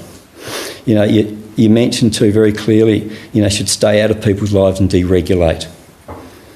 Wade talked about, you know, what the community wishes were, and we both got asked this question. And they said, and you mentioned they want the basics sorted first. And you said very clearly that the community want to attract visitors back to King Island again, and this is coming out of COVID. So it means our community needs tourism. In the interview, you said very clearly that we need to be careful how we portray King Island. And Wade asked the question, asked me the same, what's the number one priority? And Mayor, you mentioned that promoting King Island as a country heaven. And you also mentioned that the right kind of progress. Progress is important, but Mayor, you mentioned that the right kind of progress is critical here. And Wade's concluding questions was if council received a $1 million grant, how would you spend it? And you clearly said that I certainly wouldn't be spending it on traffic lights, parking meters and speed cameras. So Mayor, I just ask you to have a think back to that. You have a mandate for all those things. I got 25% of the vote. I do not have a mandate for anything that I promised. And I think being true to that, with that mandate, I think you can, with conscience, vote against installing these cameras in public spaces. You have a right to reply, Deputy Mayor. Just in moving this motion, I'm more concerned if there's an accident there, and we've got full details of what happens in the skateboard park, because it's been extended. There quite often a lot of kids down there, and sometimes accidents do happen, and we might need some details of what happened. That's one of my concerns, and the other one's the seeing a bit up the main street. The last accident was a councillor, Thor Clements. Yeah. Thor Clements, the councillor, was the last accident. Right. All right, so I think we're now ready to go to a vote on CCTV in the Curry Main Street. Let's go to a vote then. All those in favour of this motion? So 4-4. Leah, you got 4-4? Okay, thank you. All those against? 4 against. So you got the 4 and 4. So that is a tied vote, which means the motion is defeated. Okay, so thank you, councillors, for an excellent and robust debate and discussion on that topical issue. As mentioned before, and I know we as a council, when the timing is right, down the track after these systems are introduced, we will no doubt review the performance of them. If what they are providing to us we are satisfied with, etc., and we can tweak, or as a council consider all of our options after that if they are delivering what we expect them to deliver, based on all the considerations we've discussed tonight. And we were well within our rights to review the effectiveness of them down the track when the time is right. So I'll just mention that at the closure of this agenda item. Councillor Layla. Can we have a complete motion that we do review it in 18 months? I think, yep, okay. We can, yes, I'm happy to accept the motion being moved that we will set a time frame for review of the effectiveness of the systems after installation. Councillor Allen? Seconder? Oh, well, I was just suggesting that's a motion that should come because the terms of reference for review is critical. Okay, let's just, we'll go back to... Like, what are you reviewing? Okay. Yeah. Well, so I just think that's something that probably needs to be sharpened a bit. Yeah, thanks, Councillor Allen. We'll go back to Councillor later and we'll just give you an opportunity to hash out a motion that I'll then give you an opportunity to be seconded. That the CCTV system be reviewed in 18 months. 18 months after commencement of operational. After inspection. No longer than 18 months. But then it says, well, it's reviewed, but what are you reviewing? You know, and how do you gauge its effectiveness? Are you going to put it out to the community and get more community opinion? Are you going to go to the youth? So I just suggest that... I've left it very broad so we can actually tangle out the... Yeah, I think it's... But at least it will be... We will re-look at it and won't forgotten with terms about of reference. With the terms of reference discussed at a workshop? Terms of reference to be discussed. And then passed at a meeting. Okay. That sounds like... We'll just let Leah catch up with the wording. That sounds like a very reasonable... Terms of reference to be... Is there a second? That the CCTV system be reviewed in 18 months with terms of reference to be discussed at a workshop prior to adoption. Yep. Reviewed after 18 months. Of installation. Yeah, after 18 months from installation and commencement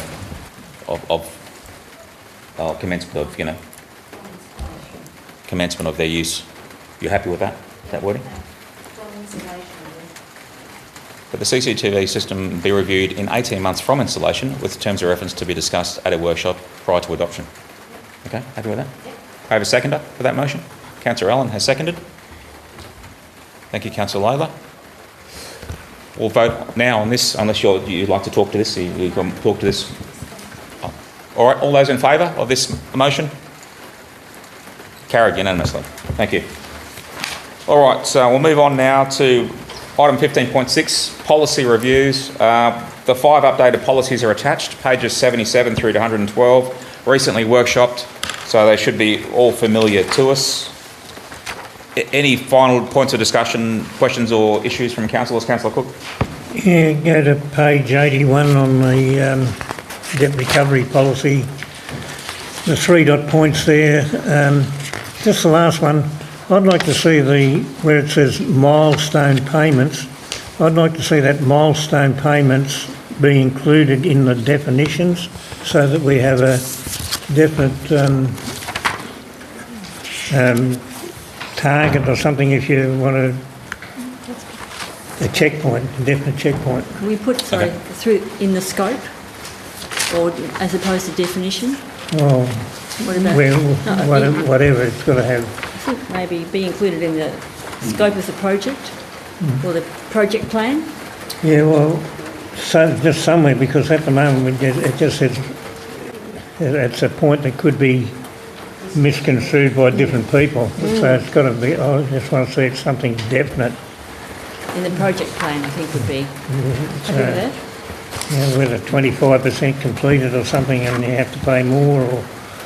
Oh, sorry. Yes, through the Mayor. Do you mean the 3rd dot point at the 50,000 or more? Yeah, but it says milestone payments. It doesn't define what the milestone... Well, that's because it will depend on what the project is. But if we say as included in the project plan, because they might be different. As discussed. Progress payments rather than milestones. Like a house might be a slab or the roof up, and there's and it's not necessarily a percentage of a build. Slab frame. So it's just in definition of understanding what a milestone, but it will be different for a different style of project. Different projects will have a different. That's fine. Good pickup. Any other fine tuning or pickups from any councillor? Well, can I just... Yes, please. Just Councillor Cook's comment would then be also changed on page 96 because it's the same 50,000 or more. So we'll include it on there as well. It's the same 3 dot points under 427. So we'll include that phrase in that as well. Okay, so it's consistent. All right, any more pickups or fine tuning? Somebody like to move the recommendation to adopt those 5 new policies on page 76? Councillor Allen? Yeah, I'd like to move those policies are accepted with those slight amendments as discussed. Yes, thank you. Councillor Allen, a seconder? Councillor Cook has seconded. Thank you. All those in favour? Carried unanimously. Across to almost the back page, 113, closed council. We need to move on to closed council.